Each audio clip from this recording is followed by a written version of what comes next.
Warrant Officer Mabaso, good morning. Good morning, how are you, Advocate? I'm fine, That's good. thank you. Have you ever heard people saying that all that glitters is not gold?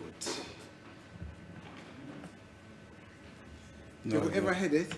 No, I've never heard it. Are you hearing that for the first time from me? Yes. Thank you.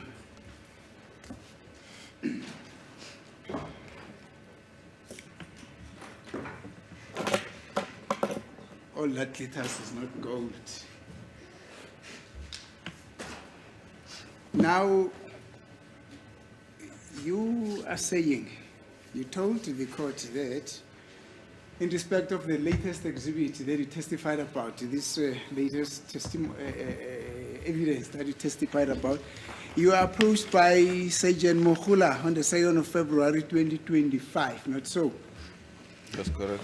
Yebo kwakungeyi-7 February ne? 7 February 2025 uma ke uSergeant Mohula enza lesi sicelo kumina mayelana nezibithi leli esikhuluma ngalo manje. I'm sorry, sir, on the 2nd too. Okay. Thank you. Ziwu-2 February. Yeah. Exactly what was the content of the request to you? The request was for me to identify a picture where I see an open mouth where teeth is visible. Try to identify where I see God. Isicelo ke kwakuwukuthi ke ngibheke isithombe la engizobona khona ke umlomo owavulekile khona amazinyo ebonakala nala engibona khona igolide. Just a second, open mouth.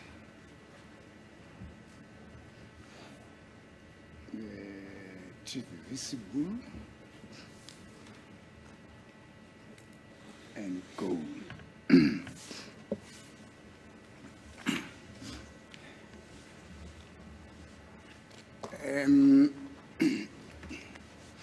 Now, did she specifically indicate to you or tell you whose picture should that be? As I've been working with accused number 3's pictures, yes, she did. Ingaba wakutshela ke Number 3. ukuthi isithombe sikabani ke leso nanjengoba bengisebenza ke ngangisebenza ngezithombe zika number 3 yebo ngangazi noma washo ke. Thank you. Now, did she tell you where should you look? Would that have been in Exhibit S or the entire memory stick that you worked with or you worked on in respect of the memory stick that you found from, that was found from accused number 1's possession that we had already worked on? As I've been busy with the case, I was requested to look at what I have as data from the memory card. Yeah. Nanjengoba ngangisebenza ngalo ke icala noma ke icase lena ke ngacelwa ke ukuthi ke ngibheke noma ngibukeke lokho enginakho nanjenge data kuyona i-memory card. And then I looked on the memory card, even on the pictures that were given to everyone in court. Ngase ngibheka ke noma ngibuka ke yona i-memory card kanye futhi nazo zonke ithombe ezandluliswa kuyena wonke umuntu la enkantolo. Thank you. And did she give you a background as to why did she make this request, particularly where the particulars were conveyed to you as an open mouth? A teeth that was visible with gold. Did she give you a background as to why this request that was couched in these terms? No, no background. Akazange angitshele lutho ukuthi kwakungani ke noma ke kwakubuya kuphi ke konke lokho angitshela kona ukuthi ke ngibheke ke ithombe la umlomo uvulekile khona kubonakala amazinyo kunegolide akazange angitshele ke kabanzi ngalokho. The reason is we do as the investigating officer request. We don't question everything that is brought before us because we are not the investigators. Esikwenzayo ukuthi ke senze lokho esicelwayo iloyo ophenyayo noma ke umseshi ke asibuzi ke noma ke sibe nemibuzo esihlomayo ke kulabo abaphenyayo noma kumseshi. Now, did this not strike you as a strange request, sir? No, it's part of my daily duties, not at all. Ingaba lokhu ke isicelo lesi ke akuzange kube isicelo ke esikuthusayo noma sikumangazayo wena cha umsebenzi wami ke lona engikwenzayo ke kusho ukuthi ke cha akusiyona into eyangimangaza. Thank you. Now, let us pause on this point. Now, you would also remember that at the very inception of this trial, not really this trial, at the beginning of the investigation, you also requested to download pictures of pictures that were in the memory stick, and those pictures were identified by Brigadier Kininda, specifically which pictures you had to compile the photo album on, not so? That's correct. Ekuqaleni kuzokhumbula ke kunala khona ke wacela ukuthi uhlanganise izithombe ke uyena Brigadier Kininda yebo lokho kuyiqiniso. And that was submitted to court as Exhibit S, not so? That's correct. Inkantolo ke yase noma kwase kudluliswa ke lokho nanjengo Exhibit S enkantolo. Thank you. Now, when you requested to do that, which culminated in Exhibit S, you never received a request that was couched in the terms in which this latest report by Officer Mukhale was couched, not so? That's correct. Request was not the same. Kuyiqiniso ukuthi ke eqaleni ke isicelo ke sasingafani ke nalesi engisithole mayelana nalesi ke isithombe esikhuluma ngaso manje. Now, you say because, as I've asked you, if this did not it did not surprise you, and you said yes, it didn't surprise you, would you please, and I'm saying this with the greatest respect, unpack the experience that you have with regard to thief identifications? I don't have experience as such. I rely on what I see on a picture. That's all. Ukuthi ke nginesipiliyoni enginaso ke ngokuthi ke ngiboneke noma ngichazeke amazinyo ke anginako lokho noma anginaso ke kodwa mina ke uthi nje uya ngokuthi ke ngibonani phambi kwami noma ke kwisithombe kuphelela lapho. What do you mean when you say you rely on a picture before you? If you request me, for example, Yes. to look for a picture of a brown bread in a specific device or in a memory stick, Yes. I will go look for that brown bread. If I see there's a white bread, I will still proceed to look for the brown bread that was requested. That's what I mean. Isibonelo ke ukuthi uma uthi kumina ke angihambe ngiyobuka noma ngiyobheka ke isithombe la engizothola khona ke kunesinkwa esibrown. Ngizohamba ke ngibheke izithombe noma ngathola ke isithombe esinesinkwa esimhlophe ngisezoqhubeka ke ngibheke ngoba ke isicelo besithi kufanele ngibheke isithombe esinesinkwa esibrown. Thank you, sir. Now, you then started to work on the request by Sergeant Mukhare, and you came up with what you came up with, not so? That's correct. Kwempela kuyiqiniso ke lokho ukuthi ngase ngibheka ke nanjema ngiceliwe ke ngathola ke lokho ke engakuthola. What did you come up with, sir? I came up with the picture, across the picture that it has been displayed in court. Ngase ngithola ke isithombe lesi ke ekutshengiswe ngaso la enkantolo. That will be the picture that is depicted in Exhibit SD, not so? That's correct. Isona ke isithombe leso esi-exhibit SD. I'm going to request that Can- it be deemed as we proceed with our engagement. So,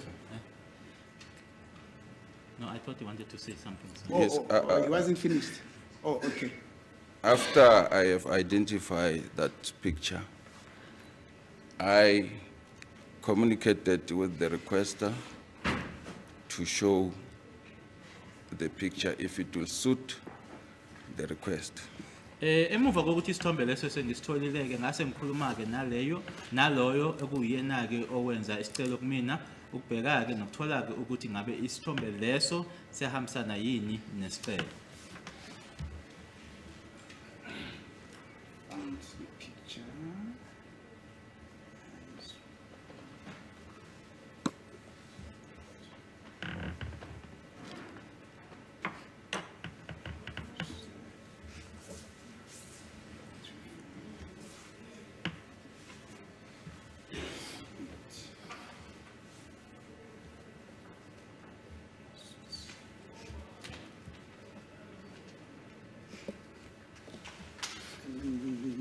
Now let me try to understand the addendum to what you just said as an addendum. You said after you were able to identify the picture, you then went back, you then communicated to Sergeant Mohale, and you told her that, no, I found what you were looking for. And then from there, what happened? I communicated to say, I found this picture. Yes. If it's what you are looking for, Yes. please approve so I can present it. Ngisitholile isithombe ingabe ikona yini lokho obukufunaka noma ke ubhekile isho ke bese ngizokwazi ukuthi ke ngiqhubeke. And what then happened? It was accepted, and then I analyze it the way it is right now. Okay. Kwase kwamukelwa ke lokho ngase ngenza ke ucwaningo kusona ke ngalendlela ke esingazi njengamanje. And did Sergeant Mohale have a look at this picture before the approval? Mukhula, not Mukhane, but yeah, Mukhula. Yes. Yebo ke ngaphambi kokuthi ke ngiqhubekeke yebo uSergeant Mukhula ke wasibona ke noma ke wasibheka ke isithombe leso. And she said to you, I approve. This is what we actually were looking for. Look like yes. Washo ke ukuthi yebo ke ngiyavuma ke kona ke lokhu ebengikufuna noma. Thank you. Now you say, if you requested to look for a brown bread in a picture, you'll definitely have to go and find the brown bread. And if you find a white bread, you'll tell them, no, this is white bread, it's not a brown bread, not so. That's correct. Uyasho ke ukuthi uma utshelwa ukuthi ke funa lokhu noma ke bheka ke isinkwa lesi ke esibrown uma ubona ke esimhlophe yabatshela ukuthi cha akusona ke lesi. Yebo kuyiqiniso lokho. Thank you, sir.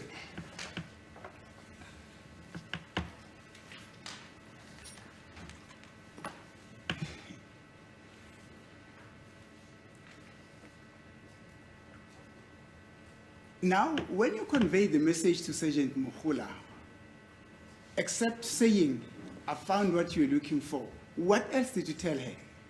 When I say communicated, she has to come in person and verify.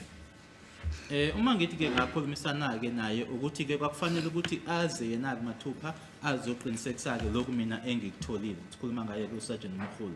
And she came. Impela weza ke. Yes. Thank you. Now, before even you communicated with Sergeant Mukhula, now we are alone. Well, I don't know who else assisted. Were you assisted by anyone else in identifying what you said you identified? No, no one. Ngabe ukhona yini ke wakulekelela ke ukuthola ke lokho othi ikona wena wakuthola cha akekho. So I will be correct in assuming that you seated alone there at your office with all your instrument which enabled you to identify these photos, not so? Yes, I was alone. Ngizobe ke ngiqinisile ke mangithi wawedwa ke office lakho nako konke kokusebenzisayo ukuthola ke lokho othi wakuthola yebo ngangingedwa. Thank you. Now, when you said that this is what actually the investigating Sergeant Mokhula said I must find, and I found it. Just explain to the court. What is it that you found? Well, except to say it's a golden tip. Explain that golden tip that you found. I found a picture Yes. and identify what it looks like an object on the teeth. And then Just a second. Ngathola ke isithombe ngase futhi ke kunaloku kuthize ke okubonakalayo noma kwakhona ke ngakubona emazinyweni.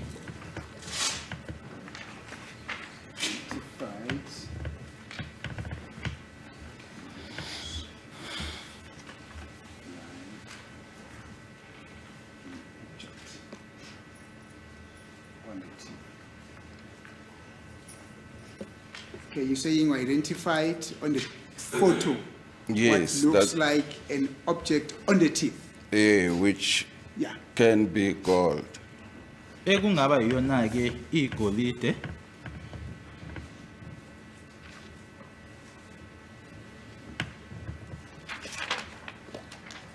Yes. As I was looking for a gold teeth. So- Sorry. Proceed. From there, I started the process of processing my report. Njengoba ngangibheka bona ke lokho ke okuyi noma ngangibheka yona ke igolide noma ke izinyo ke legolide ukusuka lapho ke ngase ngiqala ngiqhubeka ke manje ngawo umbiko wami ireport. Now, before we go to the processing, just describe this court, the nature and the shape of that which it was an object that you said it was a gold. Just explain it. Just take this court through. Teeth is white normally, so whatever looks different from the other teeth, I was looking for that. Okwenjayelo ke amazinyo ke amhlophe nayini ke manje ebukeka ke ihlukile ke kulokho noma ke kwizinyo ke noma amazinyo ajwayelekile ke yilokho mina ke engangibheka. I just want to capture this. You're saying if the teeth were white Okay, and anything that was not white, we're looking for that. which is gold. Remember, the focus is on the gold. Yes. Yes. Anything that I see could be gold. Yes. Ukhumbuleke ukuthi ngangibheke ke okumhlophe ke konke ke okuyigolide ke ilokho mina engangibhekile.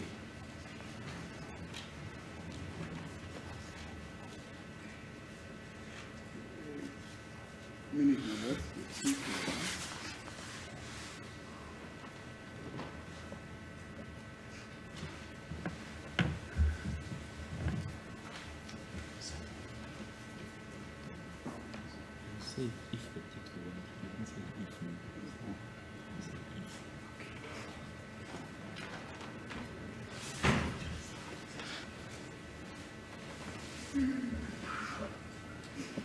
You're saying the teeth were white and whatever there was gold in the teeth, you're looking for it. Yes. Yebo ngiyasho ke ukuthi ke ukwenjalo ke amazinyo amhlophe manje ke ngangibheka ke okungasikona ke noma ke okuhlukile ke okumhlophe njengoba amazinyo emhlophe. Thank you. And now, in your investigation, you indeed find that which was not white, and it was gold, which you were looking for it. Yes, that's correct. Kuphenyo lami ke ngakuthola ke lokho ukuthi ke lokho ongakungekho ke mhlophe ke kwakuyona ke igolide. Thank you. Now back to my original question. That which you found, which was not white, which according to you was gold, can you please explain it to the court? The nature, the shape, how was it shaped? I don't want to put words into your mouth. You did what you did. Just unpack it to this court. How did it look like? Its shape and everything around that, the nature. It looks like a full teeth. Kubukeka ke njengezinyo eliphelele Even though it was not that clear at first, noma ke kwakungacacile ke eqaleni. after doing my analysis, I saw it looks fully on the teeth. Emuva kokuthi ngilenzile ke ucwaningo lwami ngasebona ukuthi ke bukeka ke kugcwele ezinyweni maphelele.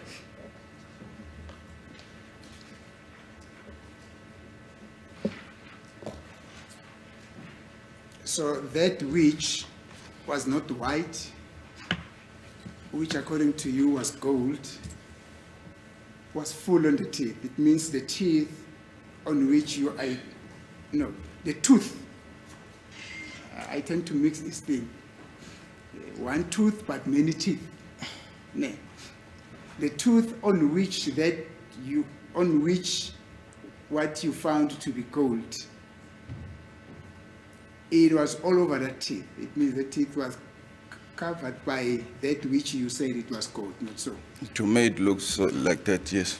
Okusho ukuthi ke lokhu wena ke othi wakubona ke nanjengegolide ukuthi lelo zinyo lelo noma kuleyo ndawo leyo ke ukona ke kwakumboze izinyo lelo yebo kumina wakubukeka ngaleyo ndlela. Thank you. Is there any other thing, description that you can give? No. Akukho kunye engingakusho ukuchaza. Thank you.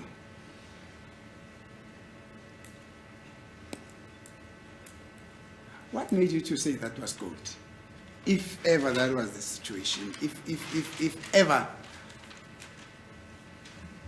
what you saw was gold, why do you say that was gold? Because I saw it as gold. Yini ke ekwenza ukuthi ke uthi lokho wakubona uma kuukuthi kwakuyona ke igolide kwakuyona ngoba kumina ke lokho engakubona ukuthi kwakuyona igolide.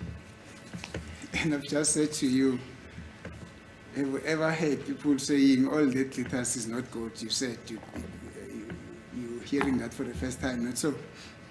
That's correct. Bengiqeda ukubuza ukuthi usuke wezwa yini ke inkulumo lena la bashoyo khona ukuthi konke ke okucwebezelayo akusiyona igolide washo ukuthi uyaqala ukuzwa kumina yebo kuliqiniso. Not so? That's correct. Do you know what gold is? I would say I know how it looks like. Uyayazi ukuthi yini igolide ngizothi ke ngiyazi ukuthi ibukeka kanjani. How does it look like? It looks goldish. Kubukeka ke kusabu golide. No, that's not an intelligent answer. How does gold look like? Explain it. You said you know gold. How does it look like? Don't say it looks goldish. I don't know what is goldish. Explain to me. Maybe I should point at something. It will. No, you must point at gold, not at something. Is there gold in this court? Excuse me, madam. You say you must point at gold. Is Yes, there gold? you must point at gold because we're dealing with gold here. Yeah, Yes, but I'm asking, is there gold in this court? I don't know. I see, okay. Thank you. Point at the gold. No, I don't want to point at the gold for per se. I just want to point at something that looks like a gold. That looks So like gold. for us to understand at least what exactly gold looks like. Hayi ukuthi mina ngizokhomba ke okuyigolide noma ke igolide kodwa nje into ke uma ebukeka ke njengayo sizokwazi ukuthi sazi noma ke sibona ukuthi ibukeka kanjani. Maybe I should say brownish. I'm color. I cannot say this exactly this one, but it looks exactly more or less the color I see in front of me. And you must raise the color.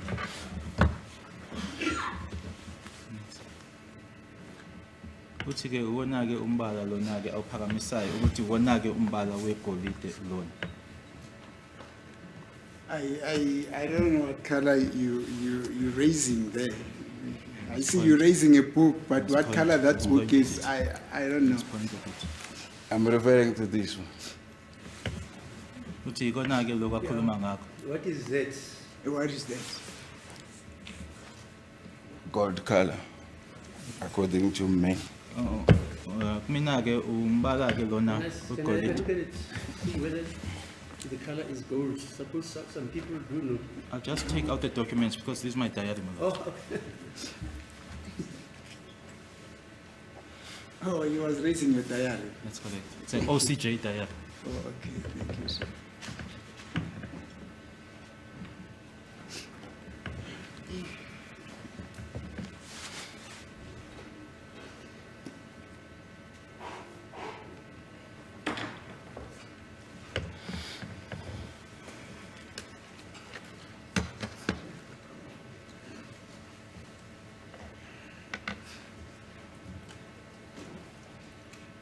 This is the diary you found, or you handed over to you by the office of the Chief Justice Yes, my of the lord. Republic of South Africa, It comes from Midrand in the national office. right?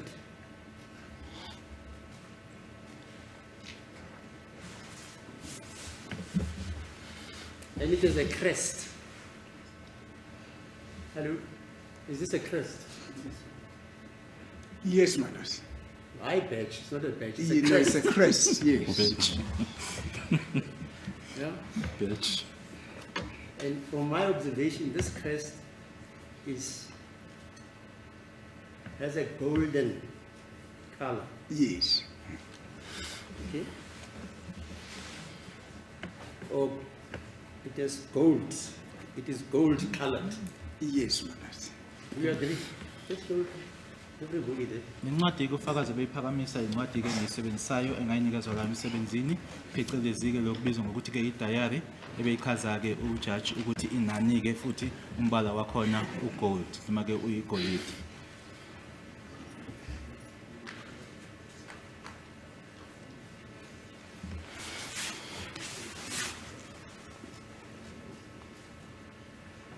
Well, I've never seen gold before. I don't know what the color of gold is.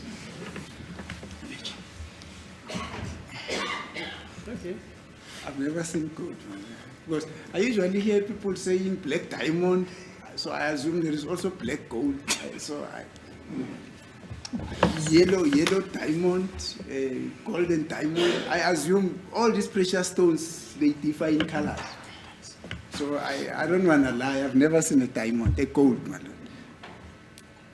Let alone knowing its color. But be that as it may, thank you. Thank you very much, my lord.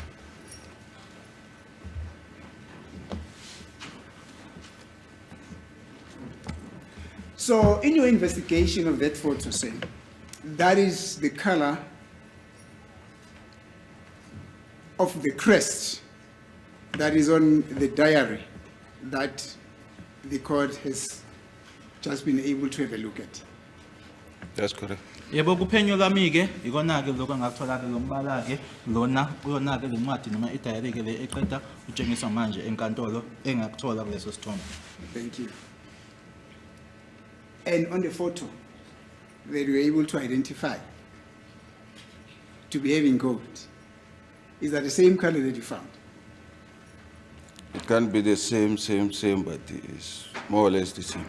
Ingaba ke manje kwisithombe lesi ke lokho wakuthola ke kusona ke isithombe wakuthola ke kuwona lombala angeke kube uwona ke ncama shi umbala lona ke kodwa ke sothi uyafana.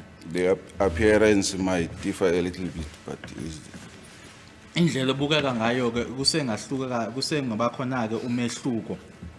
Thank you.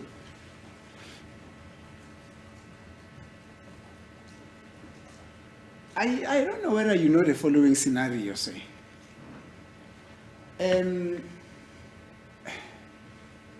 There are people, and I'm not saying this is the scenario here, in these photos. There are people who, because of the environment in which they grow up, because of the water that they drink, etc., etc., their teeth gets affected and they change their color. It will take brownish colors, it will take yellowish colors, the color of their teeth, because of that environment. Have you ever seen that or have you ever heard about it? Angazi noma lokhu uyakwazi yini ke kunabantu ke ngenxa ke yesimo ke sala noma ke indawo ke abakhulele kuzona ke mhlambe futhi ke lokho abakudlayo noma ke abakuphuza yonke ukuthi amazinyo abo ke ayashintsha umbala amanye mhlambe ngaba yellow abe brown angazi noma uyakwazi yini lokho.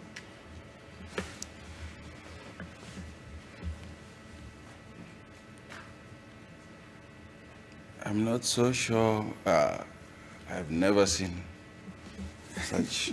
Anginasiqiniseko angaze ngikubone okunjalo. That's a fact. Kuyiqiniso lokho. Yeah. I'm not denying I've never seen it. Ngikuphikisi angaze ngikubone. Yes.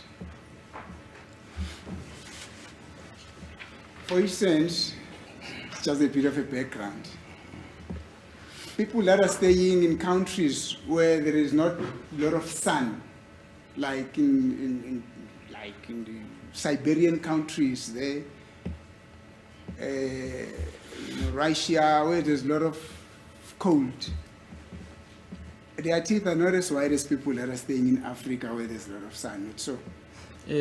Uma nikeza nje lo lesibonelo ukuthi kunabantu ke abakumazwe ke noma kwindawo ke aboma Russia aboma Siberia la kungekho ilanga eliningi ke khona ukuthi amazinyo abo ke abo awekho mhlophe nanjengabantu bala eAfrica la khona ke ilanga liningi khona.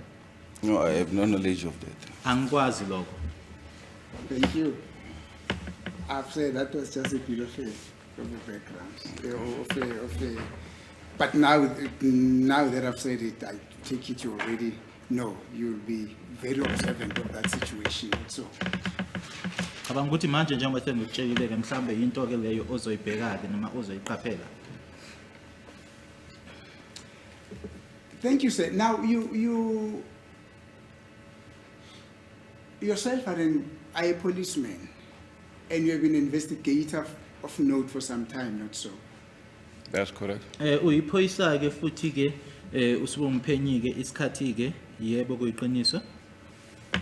Did it not occur in your mind that before making a conclusion that which you saw on the photo that you saw, you needed an opinion of an expert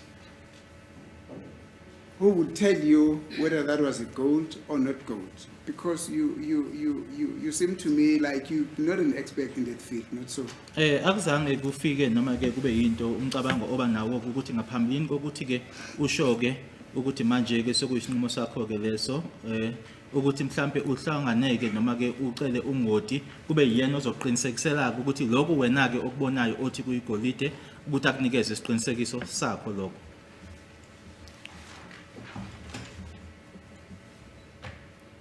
I tell or state what I see, then the expert or whoever with better knowledge will come up with whatever he sees, and then we'll take it from there. Mina ke ngisho lokhu engikubonayo uma kuukuthi ke kunongoti ke ungoti uzosho lokho ke yena akuthola noma akubonayo ke bese ke kuthathwa ke ukusuka lapho ukuya phambili. No, Mansi. My question is very clear. Did you, as a seasoned investigator yourself and as a policeman, and knowing that you are not an expert in the field in which you were requested to do this investigation on, did it not dawn in your mind that, hey, I am not an expert in this field, but I've identified these things. But to make assurances doubly sure, let us actually refer what I've seen here to an expert who's versatile in this field, so we can have their opinion. That never dawned in your mind. No, it never done. Akaze kufikeleke lokho ukuthi wena ke nanjengoba ungasiyona ke ungasiyena ungoti kuloko ukuthi ke awuke uceleke umuntu okwaziyo ke lokho ukuthi ke akusizeke ngakho cha akufikanga kumina lokho. It's up to the investigating team to take it further. Kukwithimba eliphenyayo ke ukuthi bona ke bakuthathe baqhubeke phambili ke ngalokho. Mine is to identify and give report. Okwami ukuthi ke ngithole bese nginikeza umbiko. So,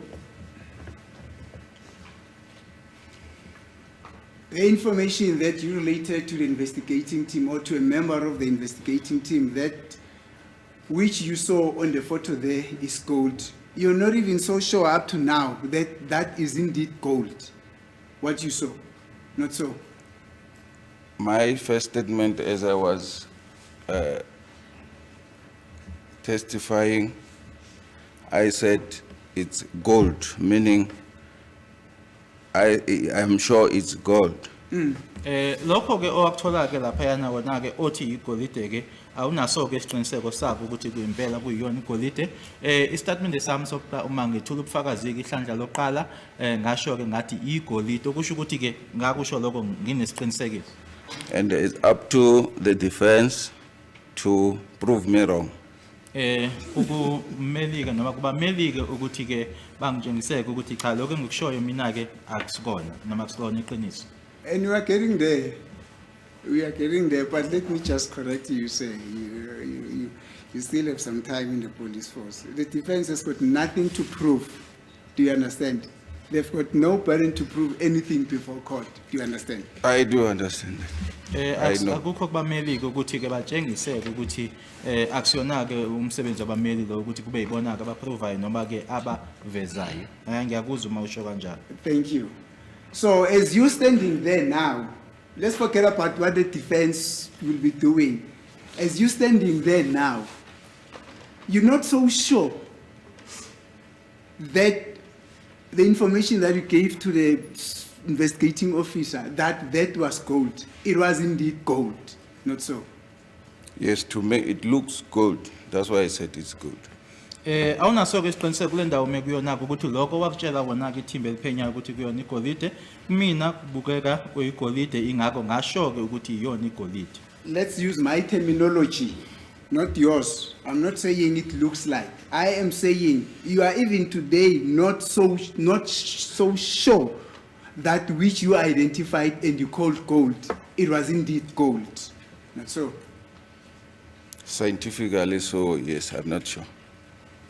Uma uthi ke anginaso ke isiqinisekiso ke I don't have the Zulu word for scientifically, no. Bungweti. Medical. Those are science. Yeah. Uthi ke uma isebenzisa ke ngokweze ngokwabo ke okodokotela angeke ngishikhulumeke nanje ngayo udokotela scientifically ukuthi ke yebo nginesiqinisekiso. So when you told this court on the 16th, on the 12th of June, when you said to this court that, as you were led in evidence in chief, that there is gold on his teeth. Actually, this is what you said. I can see on his teeth there is some gold. Say the date. On the 12th June 2025, yes. Okay. When you told this court that I can see on his teeth there is some gold. Ngazo ke i12 zika June kuona ke lonyaka lona ke uma ubuzwa ke waphendula ke washo wathi ke ngiyabona ke emazinyweni akhe igolide. That was just a speculation, a guesswork. It's what I believe I see. Ilokho ke mina ke engangikholela ukuthi ke ngiyakubona. And your belief was founded on the fact that the color that you looked on that tooth was different from the other colors, not so? That's correct. Lokho kwakuwukuthi ke umbala owawubona lapho ke wawuhlukile ke kumbala ke obona noma kwamanye amazinyo yebo kuyiqiniso. Thank you, sir.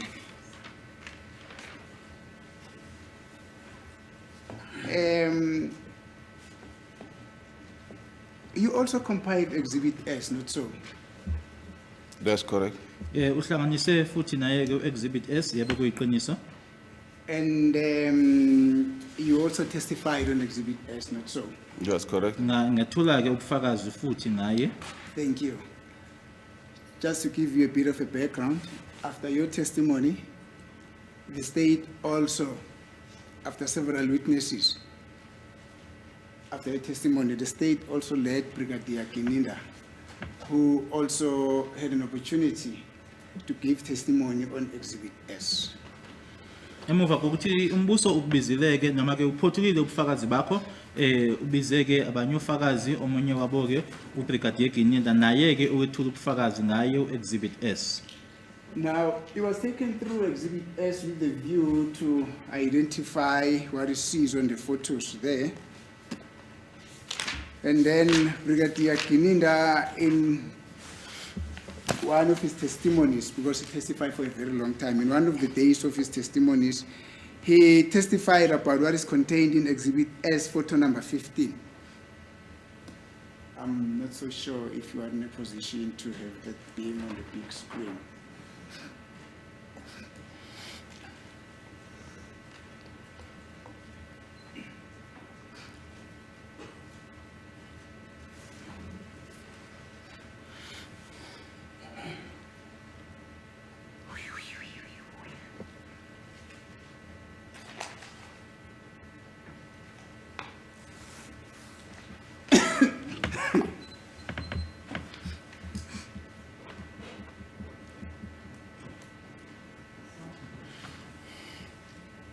There it goes.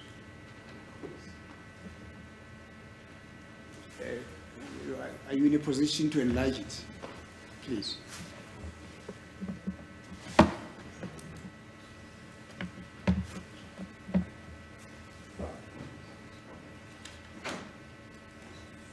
Thank you. If you can just put it in the middle. There you go, there you go, there you go. Thank you. Brigadier Kininda also testified on this photo. In his testimony, he said there was accused number 3, and the golden teeth is clearly visible on his upper jaw. What is it?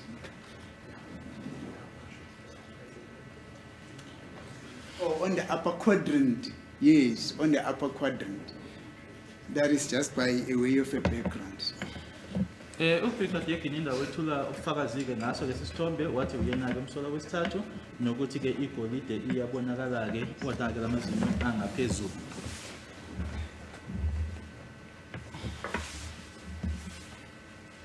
Do you follow? I'm hearing. Ngilalele? Thank you. Ngiyezwa.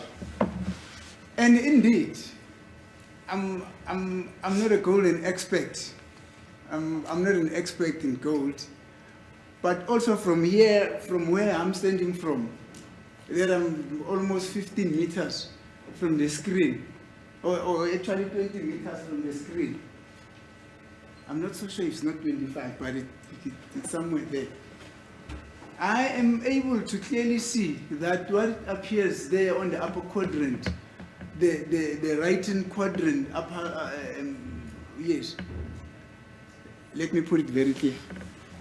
On the upper right-hand quadrant of what is depicted in that photo there, there is something that looks very shiny. You don't need to speculate, but there's something very shiny there. Do you see it?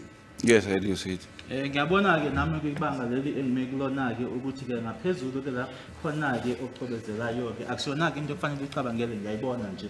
Yebo. And what would you say is that? Or what does it look like? I don't know, yes, I think that's an appropriate question. What does it look like? It looks like a teeth. Bukeka nanjengezinyo. With what? You are pushing me to say something. I said it looks like a teeth or tooth. Ngithe ke kubukeka nanjengezinyo ke ngathi ngiphushela ukuthi bekhona ke lokhu engikushoyo Like gold. njengegolide. Why do you seem to have difficulty in saying that it looks like a teeth that is covered in gold? Does it not look like that? I'm asking, does it not look like that? A teeth that is covered in gold. A teeth that is covering gold. I see a gold that is covering a teeth. Ngibona mina ke igolide embeze izinyo. Is the same. No, it can't be the same. It can't be the same. Is the same. And Africans, they say, a prat no en die bedrijven de forum en je said it no en die leden de forum. I can't even hear what you're saying. Sir. And I want But all I know, a teeth can cover a gold in a place. engikwaziyo ukuthi izinyo lona ke ngeke lemboze igolide.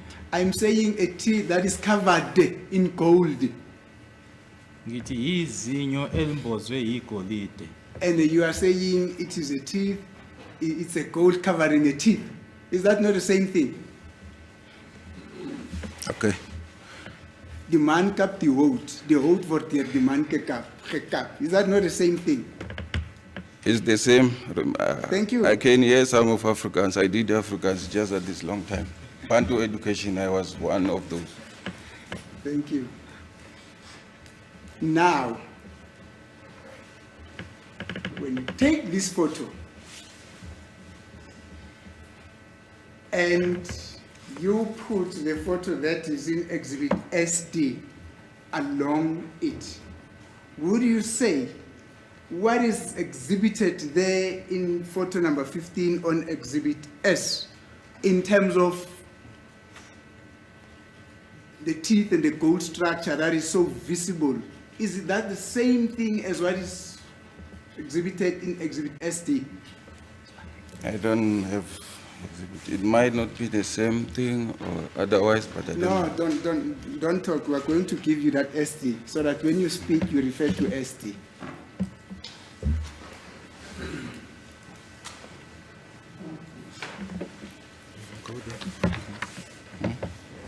Actually, I was wondering if technology allows that the two pictures be beamed simultaneously, like isn't it simulcasted side by side, so that they also get visible on the big screen, so that accused persons here are able to follow, accused number 3 is able to follow, as we do the compare and contrast.